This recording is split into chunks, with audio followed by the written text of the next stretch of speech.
"You're too old to babysit, Evelyn," she said, her voice dripping with contempt. "I don't trust you with Emma anymore. What if you fall? What if you forget something? What if?" Standing in my son's living room that Tuesday afternoon, watching my daughter-in-law Melissa's perfectly manicured finger pointing at me like I was something dirty she'd found on her designer carpet, I felt my heart crack in ways I didn't know were possible. She waved her hand dismissively, as if my entire existence could be summed up in one careless gesture. My son David stood behind her, his eyes fixed on the floor, saying nothing. That silence hurt more than any words ever could. I looked at him, my baby boy, now a grown man of 35, hoping he'd defend me, remind his wife that I'd raised him alone after his father died, that I'd never once let him fall or go hungry or feel unloved. But he just shifted his weight from one foot to the other and mumbled, "Mom, maybe it's for the best. You should rest more. We'll handle Emma."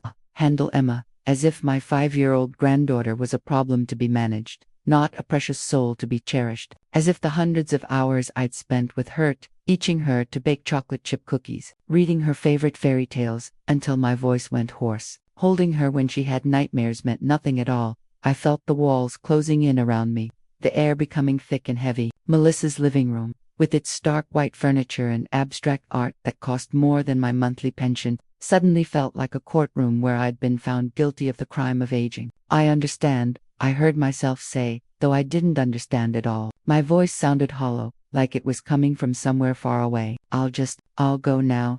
I gathered my purse, the same worn leather bag I'd carried for 20 years, and walked toward the door. Behind me, I could hear Emma's small voice calling from upstairs, "Grandma, Grandma, are you leaving?" My hand froze on the doorknob. Every fiber of my being wanted to run up those stairs, scoop her into my arms, breathe in that sweet smell of strawberry shampoo and childhood innocence. But Melissa's voice cut through the air like a knife. "Emma, Grandma has to go. Come down here right now."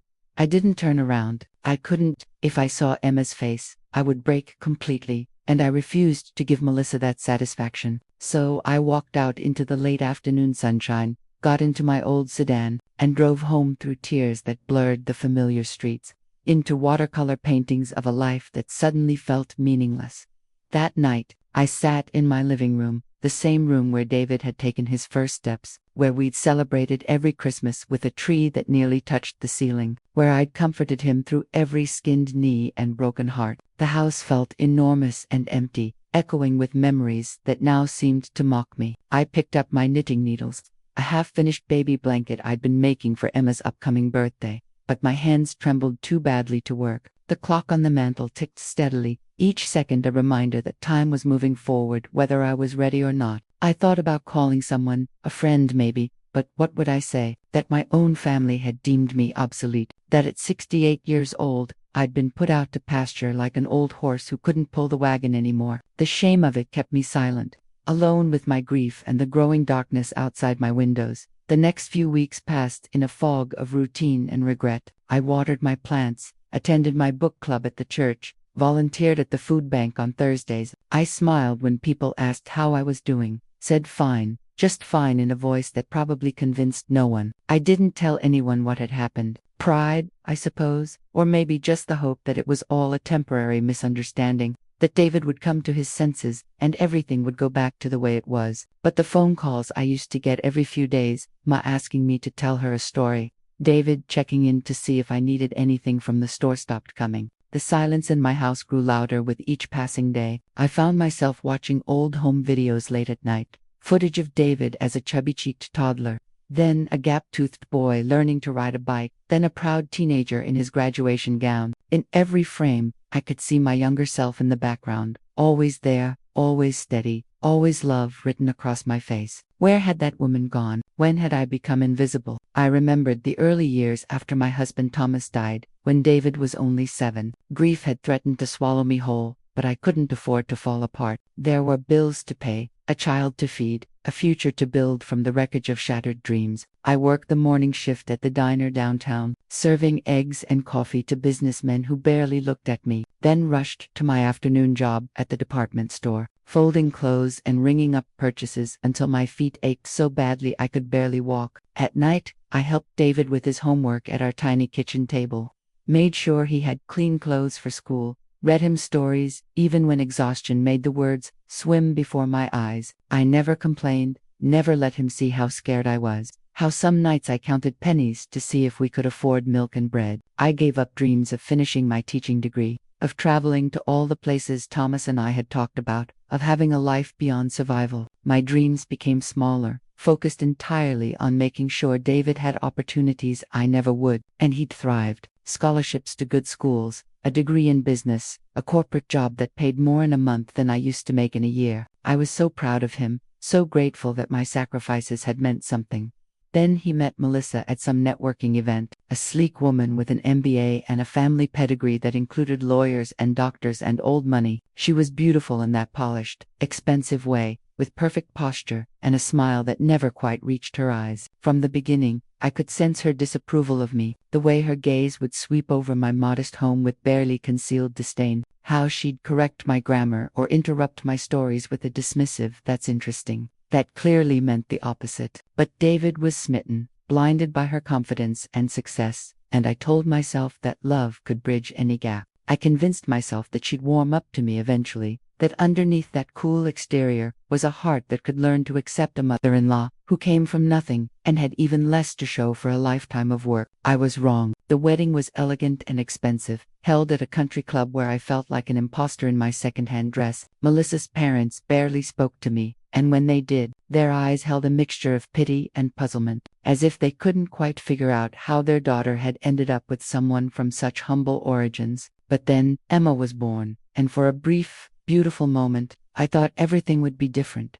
The first time I held my granddaughter, I understood the meaning of grace. She was perfect, this tiny miracle with David's eyes and a rosebud mouth that made sucking motions even in sleep. I looked down at her, this continuation of our family line, and felt purpose flood back into my bones. This child would know love, I promised silently. This child would never doubt her worth or feel invisible. For the first 2 years of Emma's life, I was allowed to be a grandmother. Melissa was overwhelmed with the demands of her career and motherhood, and she grudgingly accepted my help. I'd come over 3 times a week, sometimes more, to watch Emma while Melissa attended meetings or went to the gym or had lunch with her friends. Those hours were pure joy. I'd spread a blanket on the floor and we'd play with blocks, read board books with bright pictures and simple words, sing silly songs that made Emma laugh until she hiccupped. As she grew older, we baked together, her small hands helping me measure flour and crack eggs, both of us ending up covered in batter and giggling like conspirators. I taught her to plant flowers in my garden, explaining how seeds needed darkness and patience before they could bloom. We'd sit on my porch swing on summer evenings, watching fireflies and talking about everything and nothing, and I'd think, this is what I was meant for. This is why I survived all those hard years. But children don't stay small forever, and Melissa's tolerance for my presence didn't grow with Emma's height. As my granddaughter approached kindergarten age, Melissa started making comments about outdated childcare practices, how I didn't understand modern parenting with its emphasis on screen time limits and organic snacks and structured activities. She'd swoop in during our baking sessions and whisk Emma away to some enrichment class or play date with children whose parents had the right connections. She needs socialization with her peers, not just time with elderly relatives.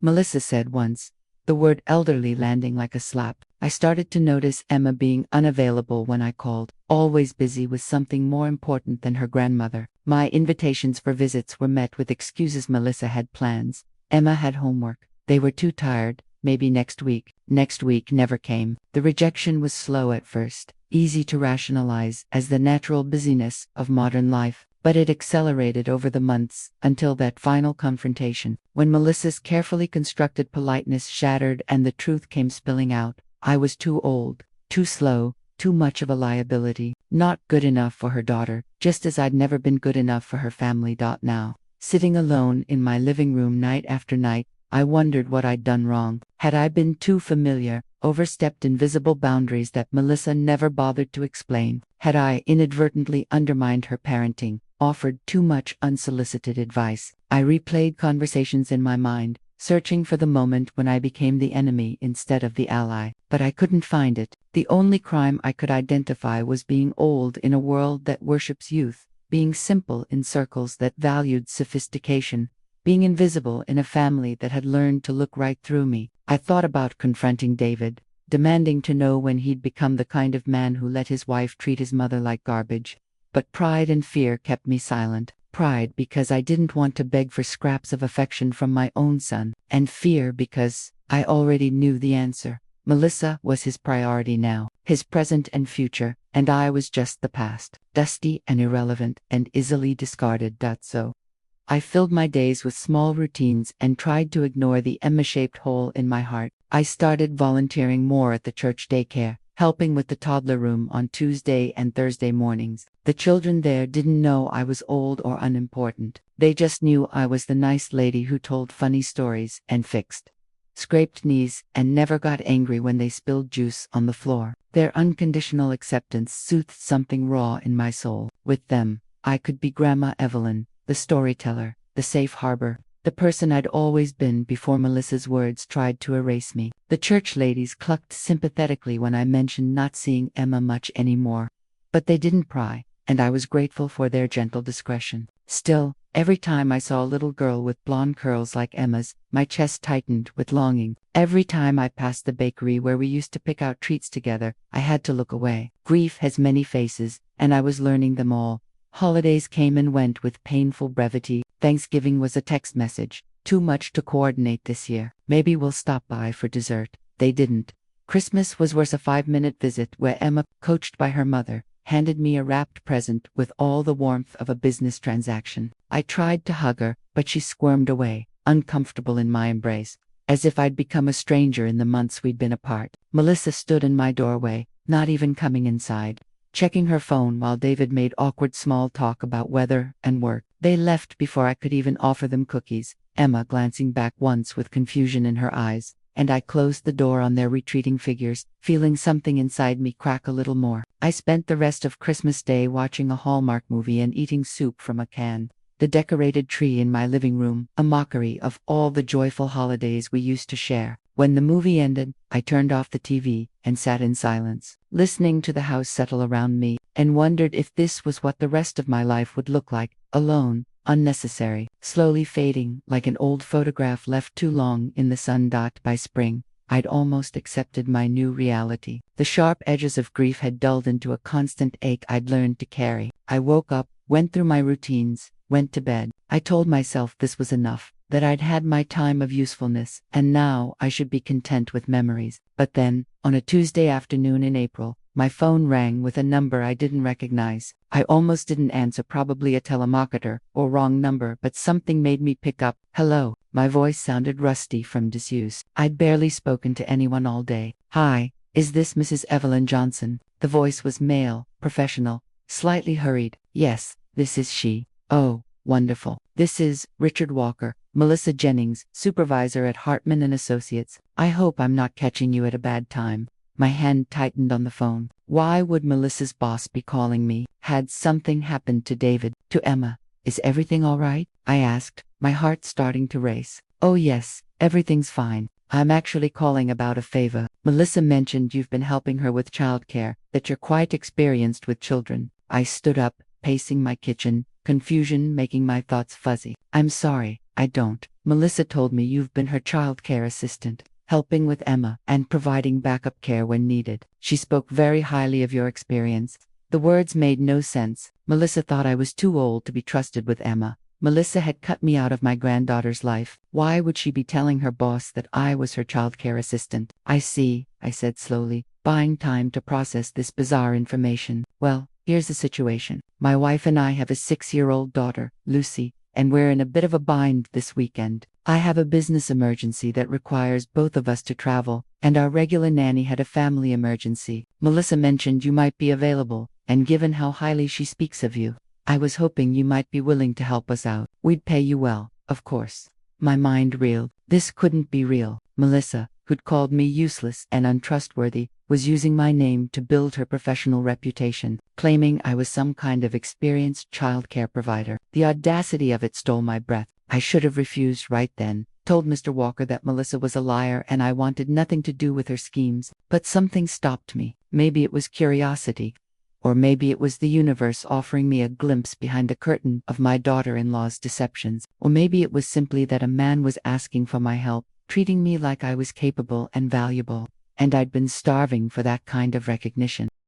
Mrs. Johnson, are you still there? Mr. Walker's voice pulled me back. Yes, I'm sorry. This weekend, you said. Friday evening through Sunday afternoon. I know it's short notice, but Melissa assured me you were reliable and wonderful with children. She said you're practically a professional. A professional, me, with my outdated childcare practices and dangerous old age liability. The irony was so thick I almost laughed. I'd be happy to help, I heard myself say. Wonderful. Let me give you our address and we can discuss the details. As I wrote down the information, my hands steady for the first time in months, I felt something stirring inside me, not quite anger, not quite triumph, but something close to both. I didn't know what game Melissa was playing, but I was apparently one of her pawns. The question was, what would happen when the pawn decided to move on her own? Friday evening arrived, wrapped in golden spring sunshine and the scent of blooming lilacs. I drove to the address Mr. Walker had given me. A beautiful colonial house in one of the city's nicest neighborhoods, the kind of neighborhood where Melissa aspired to live, where her parents probably had friends. I parked my old sedan behind a sleek Mercedes and took a deep breath before ringing the doorbell. Mr. Walker answered, a tall man in his 50s with kind eyes and an apologetic smile. Mrs. Johnson, thank you so much for coming. Please, come in. The house was lovely but lived in, with children's drawings on the refrigerator and a cozy warmth that Melissa's sterile showplace would never have. Mrs. Walker, a petite woman with worry lines around her eyes, appeared from the kitchen. You're a lifesaver, she said, shaking my hand firmly. Melissa has told Richard such wonderful things about you. She says you practically raised Emma single-handedly while she was building her career. The lies kept coming, each one more brazen than the last. I managed a diplomatic smile. Melissa is very kind to say so. They introduced me to Lucy, a shy little girl with dark curls and her father's gentle eyes. She peered at me from behind her mother's legs, clutching a stuffed rabbit that had seen better days. Hi, Lucy, I said softly, crouching down to her level despite the protest in my knees. That's a very special rabbit you have. What's his name? Mr. Hopkins, she whispered. He looks like he's been on many adventures. A tiny smile appeared. He goes everywhere with me.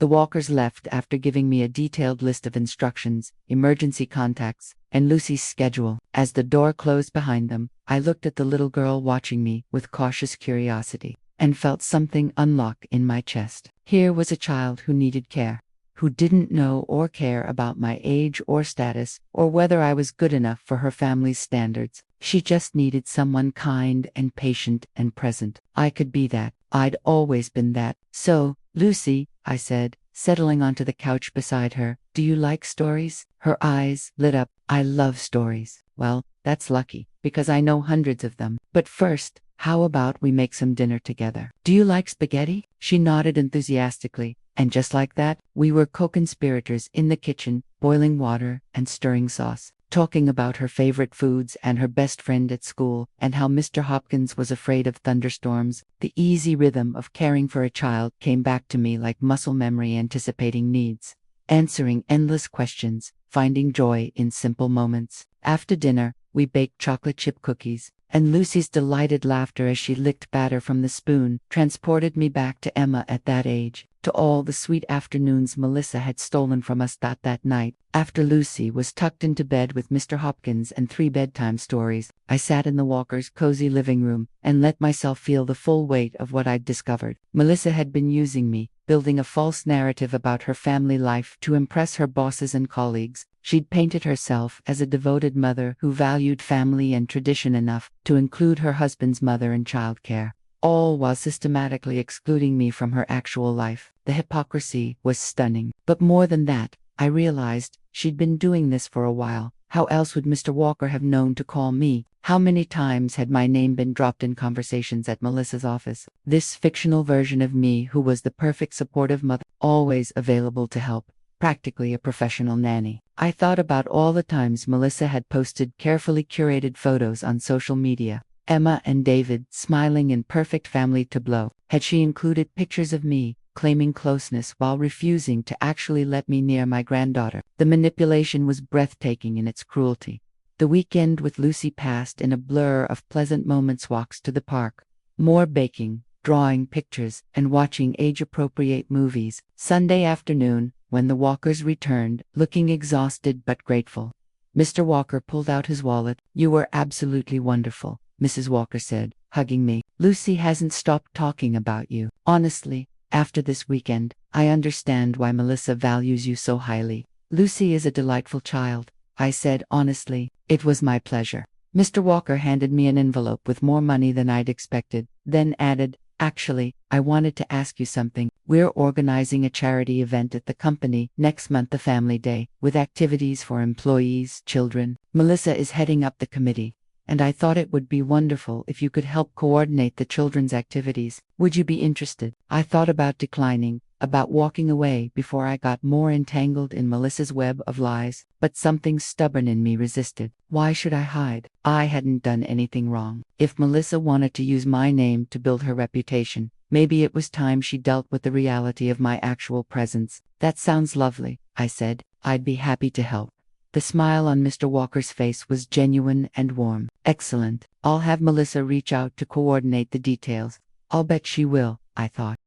2 days later, my phone rang. Melissa's name appeared on the screen, the first time she'd called me directly in months. I let it ring twice before answering. "Hello, Melissa and Evelyn." Her voice was tight, controlled. "Richard Walker told me he hired you this weekend." "Yes, he did. Lucy is a wonderful child." Silence stretched between us, crackling with unspoken accusations. "I didn't realize you were available for childcare," she finally said. "I thought you were too busy with your volunteering." The code was clear. I was supposed to stay in my lane, invisible and conveniently absent, not actually available when her carefully constructed lies needed support. "I'm always happy to help children," I said mildly. "Mr. Walker was very kind. He mentioned you'd spoken highly of my experience with Emma." Another pause. I could almost hear her calculating, trying to figure out how much I knew and how much damage I could do. "Yes, well, I may have mentioned that you'd helped us occasionally. He seemed to think I was your regular childcare assistant. He called me practically a professional." "Evelyn, I don't know what you think." "I don't think anything, Melissa. I'm just clarifying what I was told. Mr. Walker also invited me to help with your company's Family Day event." I accepted. "I hope that's all right with you." The sharpness in her voice cut through the phone. That's fine. I'll send you the details." "Wonderful. Oh, and Melissa, since I'm apparently such an important part of your childcare team, perhaps Emma could visit sometime. I haven't seen her in nearly 6 months." The silence that followed was so long, I thought she'd hung up. Then, in a voice dripping with false sweetness, "We'll see what we can arrange. David and I have been so busy, you understand. Of course, I'll wait to hear from you about the event." I hung up before she could respond, my hands shaking with adrenaline. I'd poked the bear, called her bluff, and now we'd see what happened. Part of me was terrified. What if she turned David against me completely? What if I never saw Emma again? But another part, the part that had survived widowhood and poverty and decades of quiet endurance, was tired of being erased. I'd spent my whole life making myself smaller so others could be comfortable. Maybe it was time to take up some space. The weeks that followed were strange and tense. Melissa sent me curt emails about the Family Day event, all business and no warmth. David called once, his voice uncertain, asking if I was getting involved in Melissa's work. I assured him I was just helping with a children's event, nothing more. He seemed relieved, though I could hear Melissa's influence in his careful questions. Meanwhile, I threw myself into planning activities for the event: face painting, storytelling corners, simple craft stations. The church ladies helped me gather supplies, excited that I had a project that brought light back to my eyes. Mr. Walker called twice to check on my progress, each time expressing gratitude for my dedication. "Melissa mentioned you're very thorough," he said during one call. "I'm glad we have you on board. This event is important for company morale, and having someone with your experience makes all the difference." Each compliment from him was a reminder of Melissa's duplicity. She'd built this image of me as valuable and capable to her professional world, while treating me as useless and burdensome in private. The cognitive dissonance must have been exhausting for her. Good, let her squirm, let her worry about when the facade would crack. The event was scheduled for a Saturday in early May, held at a local park pavilion that the company had rented. I arrived early to set up, arranging craft supplies, and checking that everything was ready. Other volunteers trickled in, Melissa's co-workers, some with their children already in tow. They greeted me warmly, introducing themselves and thanking me for organizing the children's activities. "Melissa talks about you all the time," one woman said, a friendly blonde named Jessica. "She's so lucky to have family support. My mother-in-law won't even babysit for an hour." I smiled noncommittally, arranging markers in cups. "Family is important," I said, the irony not lost on me.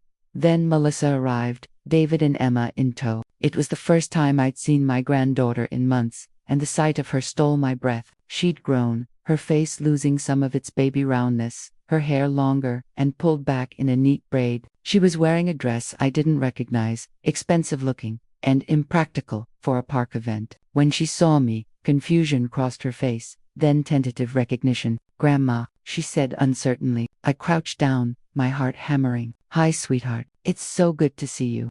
She looked at Melissa, as if asking permission to approach me. Melissa's face was tight with barely controlled panic, but she was surrounded by her coworkers, forced to play the role she'd created. "Go say hi to Grandma Emma," she said through clenched teeth. Emma came to me slowly, and I wrapped her in a gentle hug, breathing in that familiar strawberry shampoo smell. She felt stiff in my arms, uncomfortable, and it broke my heart all over again. 6 months wasn't that long in adult time, but for a child, it was an eternity. I'd become a stranger to her. "I'm going to be helping with the activities today," I told her softly. "Would you like to make a craft with me later?" She nodded, then scampered back to Melissa's side. David approached, looking uncomfortable in casual weekend clothes that probably cost more than my monthly grocery budget. "Hi, Mom," he said, kissing my cheek dutifully. "Didn't know you'd be here."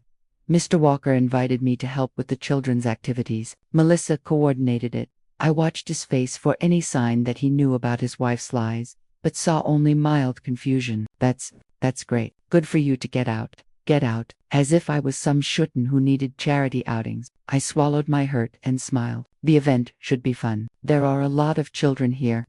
As the morning progressed, I ran the craft stations and storytelling sessions, watching children laugh and create and play. Emma participated, though always with Melissa hovering nearby, monitoring every interaction I had with my own granddaughter. Other parents complimented my work, and Mr. Walker stopped by multiple times to thank me and introduce me to colleagues. "This is Melissa's mother-in-law," he'd say proudly, "the child care expert I was telling you about." Each introduction made Melissa's smile grow tighter. Around noon, Mrs. Walker arrived with Lucy, who squealed with delight when she saw me. "Mrs. Johnson." She ran over and hugged me.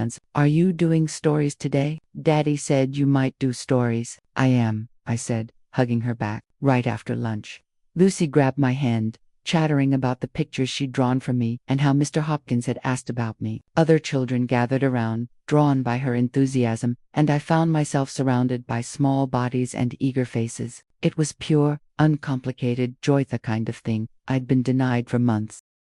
From across the pavilion, I saw Melissa watching, her face pale. David stood next to her, looking confused as colleagues stopped them to comment on what a wonderful resource I was. How lucky they were to have such an involved grandmother. I saw one woman, Jessica, the friendly blonde, say something to Melissa, gesturing toward me. Melissa's fake smile looked painful. The lies were converging. The careful separation she'd maintained between her professional image and private treatment of me colliding in real. After lunch, I gathered the children for story time, sitting in a circle on the grass, with Emma positioned directly in front of me, placed there by Mrs. Walker, who'd taken a special interest in making sure my granddaughter got to participate. I told them a story about a brave rabbit who learned that kindness was the strongest magic of all, and the children listened with rapt attention. Emma's eyes never left my face, and for those 20 minutes, it felt like we'd traveled back in time to all our afternoons on my porch swing, when the world was simpler and love didn't come with conditions. When the story ended and the children scattered to other activities, Emma lingered. "Grandma,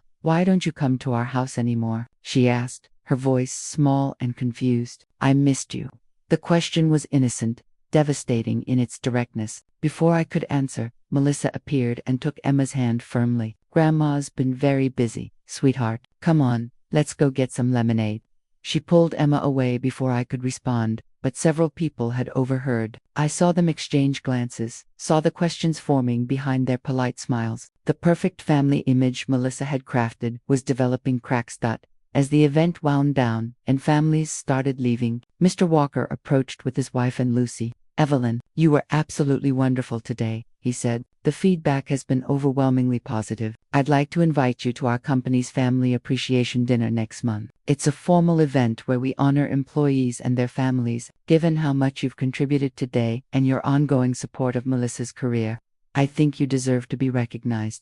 I saw Melissa freeze where she was packing up supplies. Her face went white, then red. This was the nightmare scenario for Hermie, at a formal company event, where the lies she'd told would be on full display. "That's very kind," I started to say. Mrs. Walker cut in enthusiastically. "Oh, you have to come. We're doing a special presentation about work-life balance. And Richard wants to highlight Melissa as an example of someone who successfully manages career and family. Having you there would really show how important family support is." The trap was springing, and I hadn't even said it intentionally. The universe, it seemed, had a sense of irony. "I'd be honored," I said, meeting Melissa's horrified gaze across the pavilion. "Just send me the details." After they left, Melissa stormed over, David trailing behind, looking confused. "We need to talk," she hissed. "Not here." "All right," I said calmly. "Where would you like to talk?" "Our house, tomorrow, noon." She spun on her heel and grabbed Emma, practically dragging her to their car. David lingered, searching my face. "Mom, what's going on?" "I think that's a question for your wife, David." I patted his arm. "I'll see you tomorrow." I drove home in a daze, my emotions swinging between triumph and terror. I'd been backed into a corner for months, treated as disposable and worthless. Now, through no real planning of my own, the tables were turning. But what would it cost me? Would Melissa poison David against me completely? Would I lose what little access I had to Emma? The questions plagued me through a sleepless night, but underneath the worry was something I hadn't felt in months. Power, not the cruel, manipulative kind that Melissa wielded, but the quiet power of truth, patient and inevitable. Sunday at noon, I pulled into their driveway with my shoulders straight and my head high. David answered the door, his expression troubled. "Mom, Melissa's pretty upset." "I imagine she is," I said, stepping inside. Melissa sat in the living room, her perfect composure shattered. When she looked at me, I saw rage and fear, and something that might have been grudging respect. We were entering a confrontation she'd never expected, one where I held cards she'd accidentally dealt me. "Sit down, Evelyn," she said, her voice sharp. I remained standing. "I'd prefer not to. I won't be staying long." "Fine." She stood too, pacing like a caged animal. "You need to decline the dinner invitation." "Why would I do that?" David looked between us, lost. "What dinner? What's happening?" Melissa ignored him. "You know exactly why. This is my career, my professional reputation, which you built partially on lies about me," I said quietly. "You told your colleagues I was your childcare assistant, that I was practically raising Emma while you worked. But in reality, you banned me from seeing my own granddaughter. You called me too old and useless." The color drained from David's face. "What, Mom? Is this true?" Melissa's voice rose. "You're taking this out of context. I mentioned you occasionally helped. Mr. Walker called me thinking I was your regular childcare provider. He hired me to watch his daughter based on your recommendation. Multiple people at yesterday's event told me you talk about me all the time, about how lucky you are to have family support." I kept my voice level, stating facts without emotion. "Meanwhile, I haven't been allowed to see Emma for 6 months. You told me I was too old to be trusted with her." David sank onto the couch, his face gray. "Melissa, what the hell? Don't you dare act like I'm the villain here." Melissa's polished exterior cracked completely. "I was building a narrative at work, trying to appear relatable. Do you know how hard it is to compete in that office? Everyone talks about their perfect families and their supportive relatives. I needed to seem accessible, human. And yes, I used your name. So what? You weren't actually doing anything for us anyway." The cruelty of her words hung in the air like smoke. David's mouth opened and closed, but no sound came out. I stepped closer, my voice still calm, but carrying the weight of months of pain. "I wasn't doing anything for you because you wouldn't let me. You took my granddaughter away and then used my name to make yourself look good. You built your professional reputation on a grandmother's love that you refused to let me actually give." "This is ridiculous," Melissa snapped. but her voice wavered. I don't have to explain my career strategies to you. All you need to do is decline the dinner invitation. Tell them you're not feeling well. You're old, they'll believe it. There it was again. Old. As if my age invalidated everything I was, everything I'd done, everything I still had to offer. I looked at my son, this man I'd raised alone, who'd stood silent while his wife dismantled my worth piece by piece. David, do you remember the Christmas when you were 12? When I worked triple shifts for 3 weeks straight so you could have that computer you wanted for school? His eyes filled with tears. Mom, do you remember how I walked 2 miles to work every day for a year after our car broke down? Because we couldn't afford to fix it and pay your basketball league fees? My voice remained steady, though my heart was breaking. Do you remember any of the sacrifices I made? Any of the nights I went to bed hungry so you could have seconds? Any of the dreams I buried so yours could grow? That's not fair, Melissa interjected. That was your choice as a parent. It doesn't give you the right to interfere in my career now. I turned to her, and for the first time in our relationship, I let her see the steel beneath my gentle exterior. You're absolutely right, Melissa. Those were my choices. Just as it's my choice now whether to attend a dinner where I've been invited as an honored guest. Mr. Walker specifically asked me to come. He wants to recognize the family support you've apparently been receiving. How can I possibly decline such a gracious invitation? The implications settled over the room like a heavy blanket. If I went to that dinner, the truth would inevitably surface. Someone would ask about my regular childcare duties. Someone would mention how wonderful it must be to see Emma so often. The house of cards would collapse. You're blackmailing me, Melissa whispered, her face pale. No, dear, I'm simply accepting an invitation. You built this story. I'm just the character you created. I turned to David, who looked like he might be sick. Your wife has been using me to advance her career while systematically cutting me out of your family. She's been lying to her colleagues for months, maybe longer. And you stood there and let her call me useless. You chose her comfort over my heart. Mom, I didn't know. His voice broke. You didn't know because you didn't ask. You didn't defend me because it was easier not to. You let me disappear because it made your life simpler. The words I'd held inside for months came pouring out, not with anger but with a terrible, calm clarity. I don't blame you for loving your wife, David, but I will never understand how you could love her more than you respected me. Melissa's voice turned calculating. If you go to that dinner and embarrass me, you'll never see Emma again, ever. I'll make sure of it. The threat should have terrified me, but I'd already lost Emma. I'd been living with that loss for months. What did I have left to lose? My dignity. My truth. Those were the only things Melissa hadn't managed to take. Then I suppose you'll have to explain to your daughter why her grandmother disappeared, I said quietly. You'll have to answer her questions about why I don't visit anymore. And someday, when she's old enough to understand, she'll know what kind of mother you were, what kind of values you taught her about family and loyalty and truth.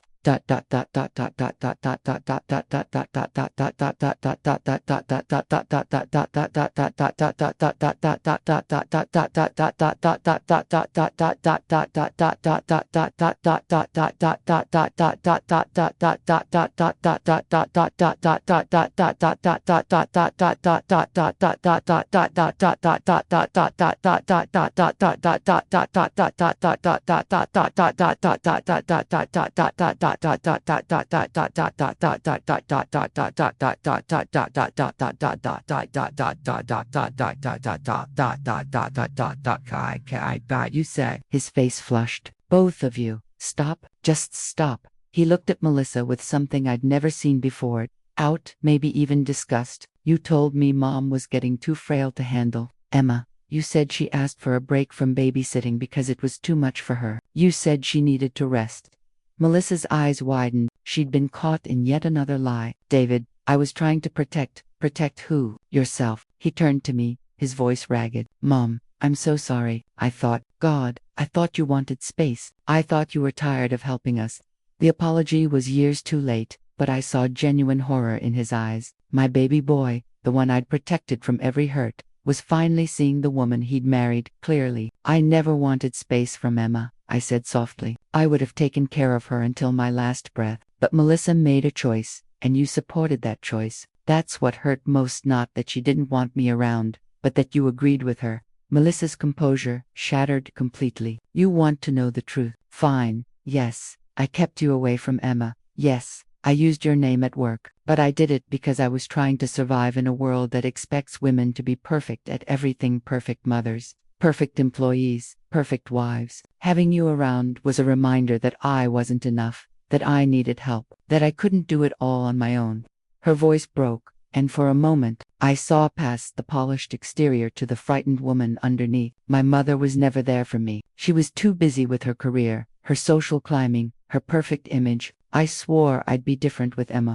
But then I started working at Hartman and realized I was becoming exactly like her, absent, distracted, always chasing the next achievement. So I created this fantasy where I was the devoted mother with the supportive family, where everything looked perfect on the outside. And you made it too easy. You were so eager to help, so willing to be invisible. It was convenient to use you when I needed professional credibility, and convenient to exclude you when your actual presence reminded me of my failures.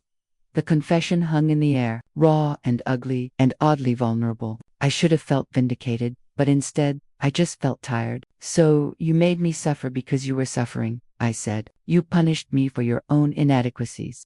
"I didn't mean." Melissa's voice was barely a whisper now. "I didn't think about how it would affect you. You always seemed so fine, so content, like nothing really touched you." Nothing touched me. I felt my careful control slip. Nothing touched me. I lost my husband when I was 35 years old. I raised David alone, working jobs that destroyed my body and crushed my spirit because I had no choice. I gave up everything so my son could have opportunities. And when he finally built a life, when he finally gave me a granddaughter I could love and spoil and pour all my delayed dreams into, you took that away. You made me invisible, useless, obsolete. And yes, Melissa, that touched me. It broke me in ways I'm still trying to understand. David was crying now, silent tears streaming down his face. "Mom, I didn't know. I swear, I didn't know." "You didn't know because you didn't look. You didn't ask. You accepted the convenient story your wife told you because it was easier than confronting uncomfortable truths." I picked up my purse, suddenly desperate to leave this house with its perfect furniture and broken hearts. "I'm going to that dinner, Melissa, not to embarrass you or seek revenge, but because I was invited and I have every right to accept. What happens there is up to you. You can continue lying and watch everything collapse, or you can start telling the truth and deal with the consequences. Either way, I'm done making myself small for your comfort." "What about Emma?" David's voice was pleading. "What about my daughter? What about her?" I turned at the door, looking back at both of them. "I love Emma more than you can possibly understand, but I won't be used as a prop in Melissa's professional theater while being treated like a burden in real life. If you want me to be Emma's grandmother, truly be her grandmother, not just a name dropped at office parties, then things have to change. Real change, not promises that dissolve the moment they're spoken. Until then, I'll be at the dinner, being exactly who I've always been, a woman who knows her worth." I walked out before either of them could respond, got in my car, and drove away. My hands were shaking so badly I had to pull over 2 blocks away. I sat in a grocery store parking lot, watching families come and go with their carts full of food and their comfortable, ordinary lives, and I cried. Not delicate, feminine tears, but great heaving sobs that came from somewhere deep and primal. I cried for the grandmother I'd never gotten to be, for the son who'd betrayed me with his silence, for the daughter-in-law who'd weaponized my love. But I also cried with something like relief. I'd stood up for myself. I'd spoken my truth. Whatever happened next, I'd done that. The weeks leading up to the dinner passed in strange limbo. David called me every day, sometimes multiple times, leaving voicemails that ranged from apologetic to desperate. I listened to them but didn't call back. I needed space to think, to feel, to decide what I wanted from this broken family. Melissa sent a single email, surprisingly direct. "We need to discuss the dinner. Can we meet?" I didn't respond. The church ladies noticed my distraction but didn't pry, just surrounded me with quiet support and extra helpings of casserole at our weekly potlucks. Mrs. Walker called to confirm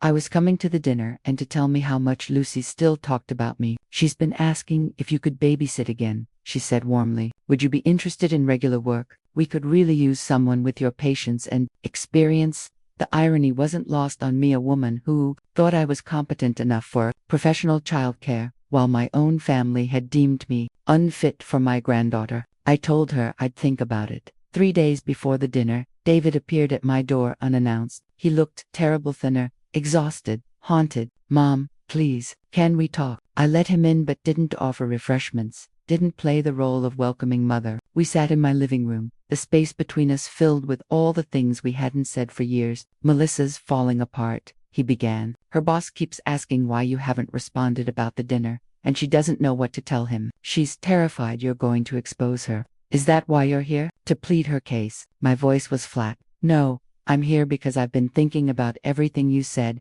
and you were right about all of it. He rubbed his face with both hands. I let her push you out. I told myself it was about respecting my wife's wishes, being a good husband, but really, I was just taking the path of least resistance. It was easier to let you fade away than to confront Melissa about her treatment of you. Why? I asked, the question I'd been holding for months. Why was it easier to lose me than to stand up to her? He was quiet for a long time. Because, Mom, you've always been ...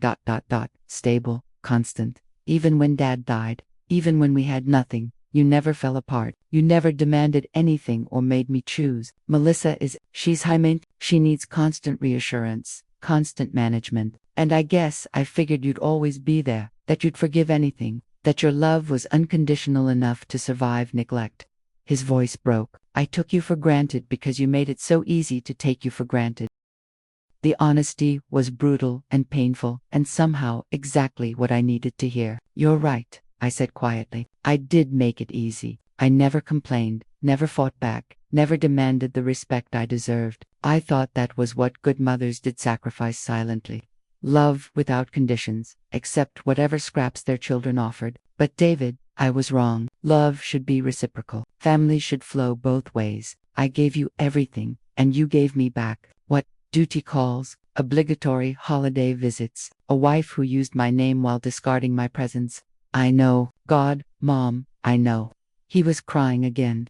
This broken man who looked nothing like the confident businessman who'd stood silent while his wife dismissed me. I can't undo the past 6 months. I can't take back the times I should have defended you. But I'm begging for a chance to make this right. Not for Melissa's sake. For mine. For Emma's.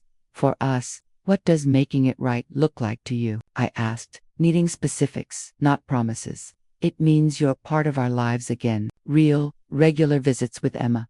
It means I don't let Melissa dictate your relationship with your granddaughter. It means, he took a shaky breath, it means I might need to make some really hard choices about my marriage if Melissa can't change. The implications stunned me. David, I'm not asking you to leave your wife.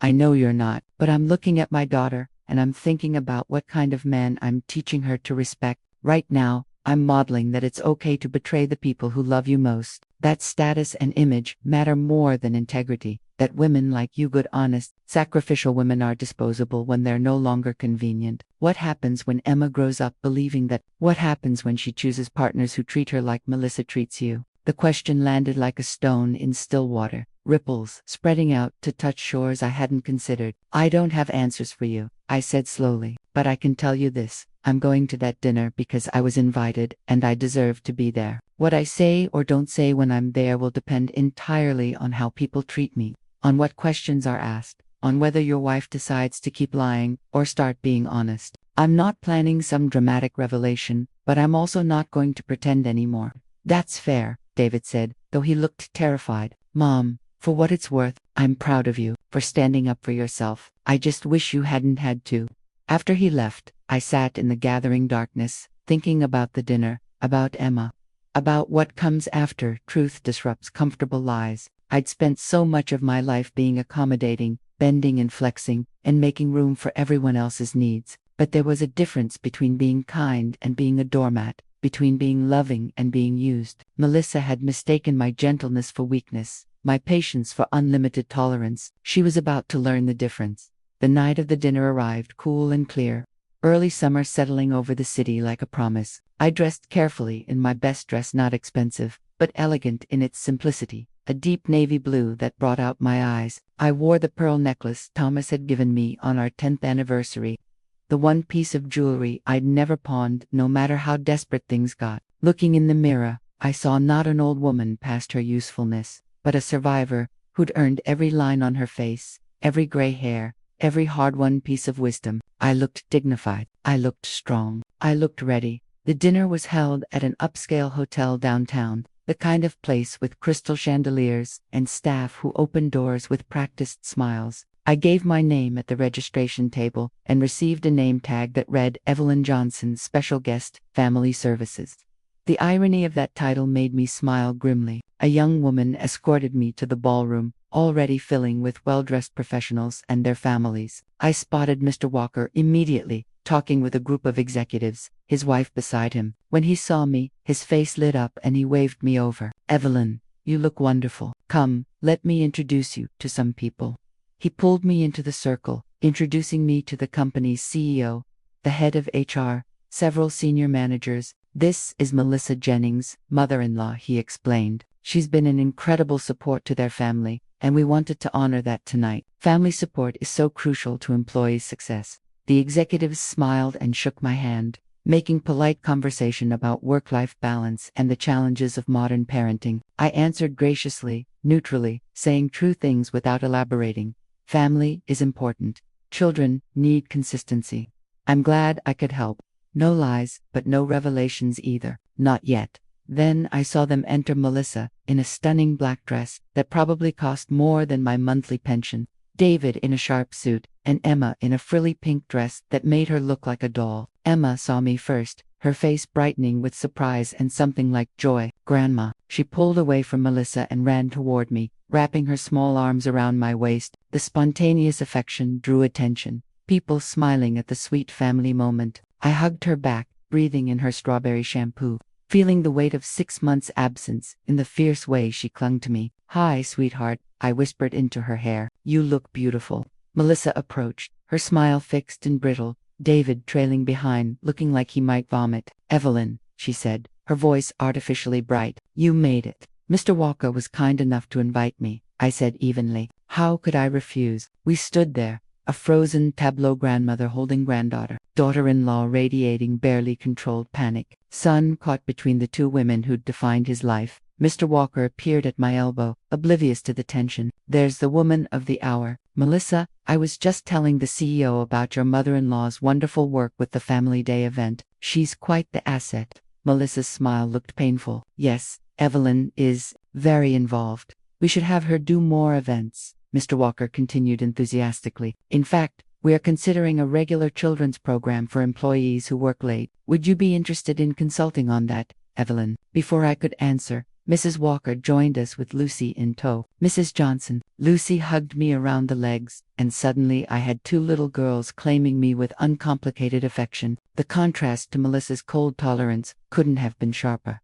The evening progressed through cocktails and dinner, speeches about company values and employee appreciation. I sat at a table with the Walkers, a few other families, and at Melissa's insistence, David, Melissa, and Emma. The seating arrangement put me directly across from my daughter and forcing us to maintain eye contact through multiple courses. Emma kept trying to talk to me, asking about my house, my garden, when she could visit.